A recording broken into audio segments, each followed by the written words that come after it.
l'invité de la matinale. KTO Radio. 100 000 pèlerins se rendent chaque année au sanctuaire Notre-Dame de Pontmain, lieu d'apparition mariale, un 17 janvier 1871 dans ce petit village de Mayenne où la Sainte Vierge apporta un message de réconfort et d'espérance. Son message qui, 155 ans après, garde une actualité étonnante. À l'occasion de l'anniversaire de cette apparition, on reçoit le recteur du sanctuaire, Père Vincent Grubert. Bonjour. Bonjour et bonjour à tous les auditeurs et auditrices. Et merci d'être avec nous sur KTO Radio. Je voudrais débuter par une petite anecdote. Pontmain est l'un des 5 lieux en France où l'Église reconnaît de façon formelle des apparitions mariales, c'est ça ? Oui, exactement, oui. Et depuis très longtemps, il y avait donc avec en particulier Notre-Dame de la Salette et Notre-Dame de Lourdes en particulier, et ont été reconnus comme lieu d'apparition qui correspond bien qui est bien en phase avec, en communion avec l'histoire de l'Église, la parole de Dieu et la tradition. Voilà. Je voudrais qu'on aborde pour débuter cette interview l'histoire de cette apparition et un mot d'abord sur le contexte car il est important je pense pour comprendre le sens. Nous sommes en janvier 1871, la France est en guerre contre la Prusse et ça se passe pas bien. Absolument. Alors, il y avait eu l'abbé Guérin, Michel Guérin, qui est un prêtre, à l'époque c'était le diocèse du Mans, qui était venu en 1829 et arrivé en 1936 à Pontmain, où qui n'avait plus de prêtre. Et donc, pendant très longtemps, il s'est occupé des gens dans tous les domaines. Et donc, on arrive effectivement en 1870-71, il y a la guerre franco-prussienne qui a commencé en 70, et il y a eu une canicule, curieusement, plus suivie d'un hiver très très froid. Et avec 38 jeunes du village qui ont été conscrits sous la Troisième République pour devenir soldats. Et donc les gens étaient vraiment avaient vraiment le moral au plus bas parce qu'ils étaient désespérés. Et ils étaient désespérés à tous les points de vue économiques, relationnels, politiques, etc. Et en plus, à la fin, ils étaient même au point que le dimanche 15 janvier 1871, quand l'abbé Michel Guérin voulait leur faire prier Mère de l'Espérance, le chant de Saint-Brieuc, ils n'ont pas voulu. Ils n'ont pas voulu chanter, il a dû chanter tout seul.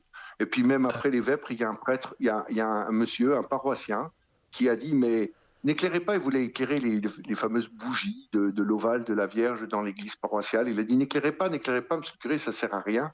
On a beau prier, Dieu ne nous écoute pas. Donc ça, c'est le contexte dans lequel les gens sont arrivés avant l'apparition. Il y avait un vrai désespoir, effectivement. Et donc, cette journée du 17 janvier, quand est-ce que la Vierge apparaît durant cette journée et à qui exactement ?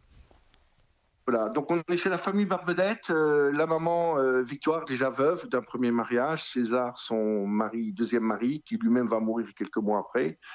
Elle a un premier enfant, Augustin, qui est parti à la guerre, donc on n'avait pas de nouvelles. Et du deuxième mariage, elle a 2 enfants, donc Eugène, 12 ans, et Joseph Barbedette, donc 10 ans, et ils sont à l'étable, à la grange, avec leur papa, autour à la fin de la journée. Donc ils sont en train de taper les ajoncs, parce que comme il n'y avait pas de foin et qu'il y a eu la canicule l'année d'avant, donc ils tapent des épineux pour faire manger leurs bêtes. Ils ont quelques bêtes dans cette grange, c'est juste collé à la maison de la famille. Et ils sont autour de 17h30 avec leur papa en train de battre ces épineux. Et à ce moment-là, arrive une femme, Jeannette, qui est on va dire la pompe funèbre de l'époque, la fossoyeuse, qui vient donner des nouvelles. Et puis, il y a le petit garçon, Eugène, qui sort dehors et qui voit derrière le bureau de tabac, là où on payait les taxes et les impôts, il voit une très belle dame, magnifique dans le ciel étoilé, une jeune fille de 19 ans. Et parce qu'il pensait voir des aurores boréales, parce qu'il y en avait eu un peu avant. Et donc, il est tout interloqué. Et donc, c'est un peu avant 18h qu'il voit cette jeune femme qui lui sourit. Et le petit garçon, le petit frère arrive et la voit aussi. Et ils sont stupéfaits. Évidemment, le papa voit rien. La maman arrive, pense qu'il mente, etc. Et ce qui est intéressant, c'est qu'ils disent elle était plus heureuse de nous voir que nous de la contempler. Ça, c'est extraordinaire. Et il n'y avait que des enfants qui l'ont vu ?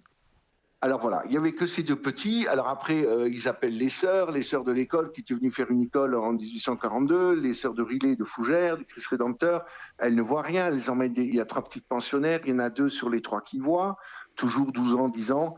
Et puis progressivement, il y a alors ceux-là sont les 4 voyants officiels, et puis il y a 3 autres voyants plus jeunes, dont une toute petite. Il y en a un autre qui va mourir quelques mois après d'une tuberculose osseuse, qui voient les mêmes choses, qui décrivent les mêmes choses, même en les séparant.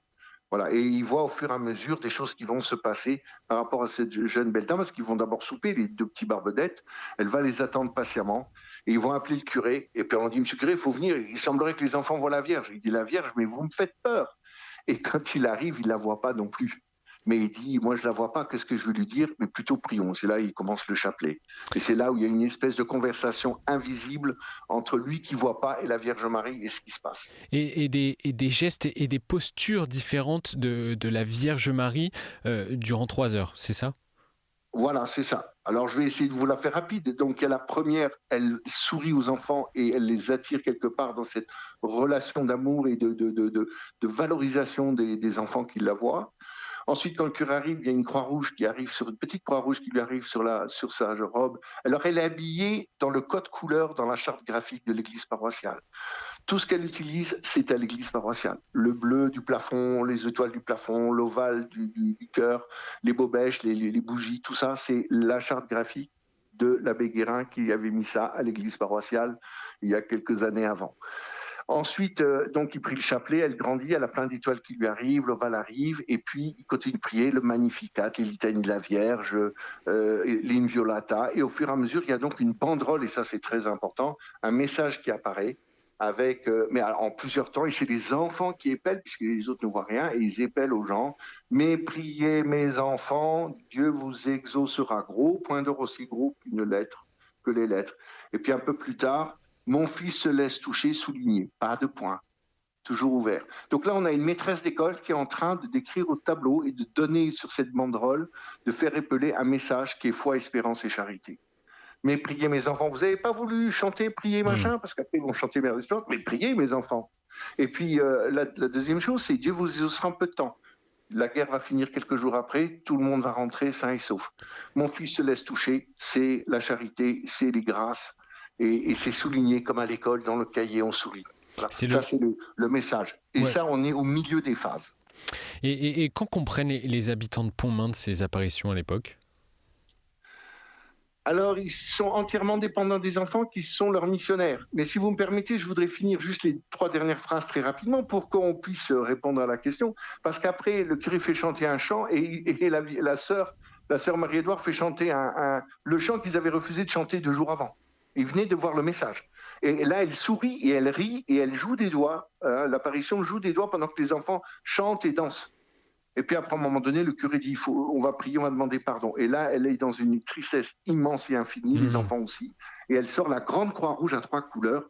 Rouge clair de la croix du salut, rouge foncé, le Christ prend sur lui nos péchés, et le blanc, nous sommes purifiés. Et donc là, elle est dans une tristesse absolue. Et à la fin, elle retrouve la joie, parce il fait chanter Ave Maria Stella et la prière du soir.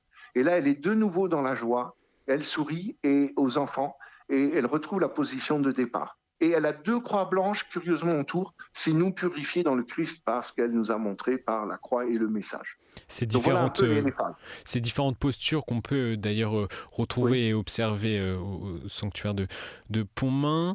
C'est ça, oui.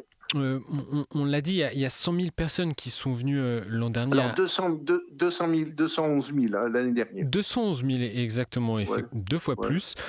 Pourquoi depuis cette apparition, des fidèles viennent-ils en pèlerinage ? Alors, très vite, ça répondait un peu à votre première question là juste avant. Donc, les villageois ont cru ce que les enfants ont dit. Alors, évidemment, ça s'est propagé très vite. Très vite, comme la guerre s'est arrêtée quelques jours après, en tout cas il y a eu un premier cessez-le-feu, beaucoup de soldats, même des tirailleurs sont venus, des aumôniers, très vite les gens sont venus. Alors on n'a pas renseigné les guérisons comme à Lourdes malheureusement, mais il y a un petit jeune de Louvigné du désert, de la Bretagne juste à côté, qui a été guéri d'une maladie aussi de jambes, etc.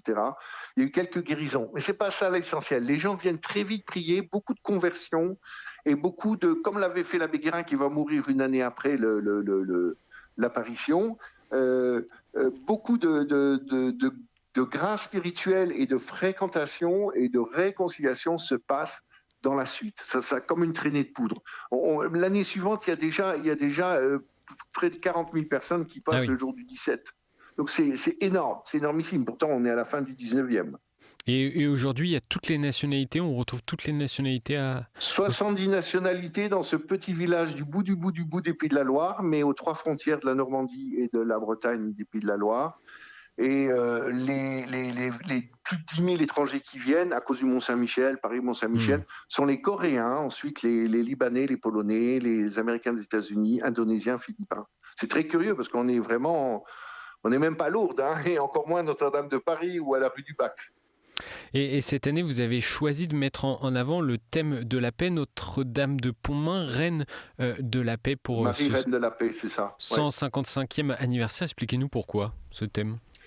Eh bien, écoutez, vous avez entendu le message, mais priez mes enfants, Dieu vous exaucera en peu de temps, mon fils se laisse toucher, foi, espérance, charité. Le pape François nous avait invités avant le jubilé de l'espérance à une petite année de la prière qui est passée un peu modestement. On a fait le jubilé de l'espérance parce que nous, c'est Notre-Dame de la prière, mère de l'espérance, reine de la paix. Eh bien, on conjugue la 3e phrase de l'invocation, reine de la paix. Et je pense que par rapport à ce qui se passe dans le monde d'aujourd'hui, c'est pas anodin, puisque c'est pour la paix intérieure de chacun, la paix dans les familles, les communautés, la paroisse, et la paix entre les nations. Quelle est pour vous justement l'actualité du message de la Vierge Marie à Pontmain ? Eh bien, une espérance qui ne déçoit pas, ne pas perdre l'espérance, qui est un don de Dieu, et non pas un espoir humain. Et puis, continuer la conversation. La prière, c'est la conversation avec Dieu. C'est être en relation avec le Seigneur.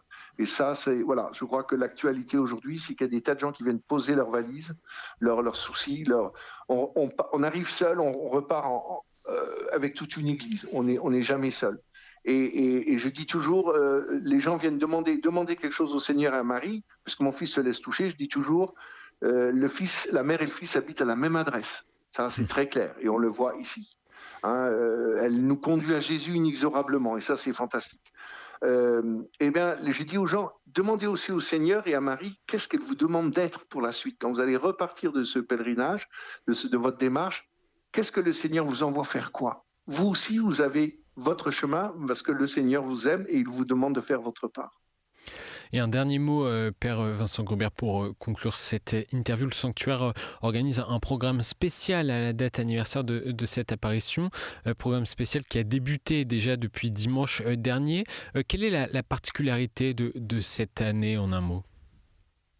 Alors, sur le thème de la paix, on va inaugurer, en tout cas, au moins bénir la chapelle des Lumières qui est sous le clocher, qui est simplement une espèce de véranda vitrée sous le clocher droit de la basilique, avant l'entrée, qui est ouverte 24 heures sur 24 et qui avait été installée à la fin des années 80.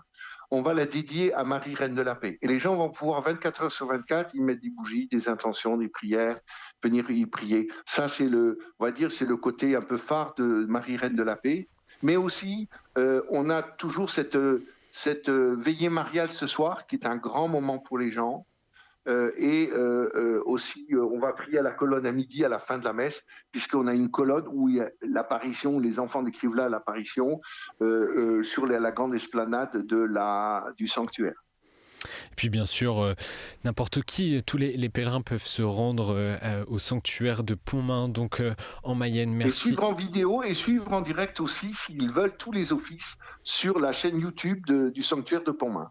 Pour celles et ceux qui ne peuvent pas se déplacer. Merci pour cette information, Père Vincent Grobert, et d'avoir accepté notre invitation ce matin à l'occasion du 155e anniversaire de l'apparition mariale au sanctuaire de Pontmain. Merci à vous.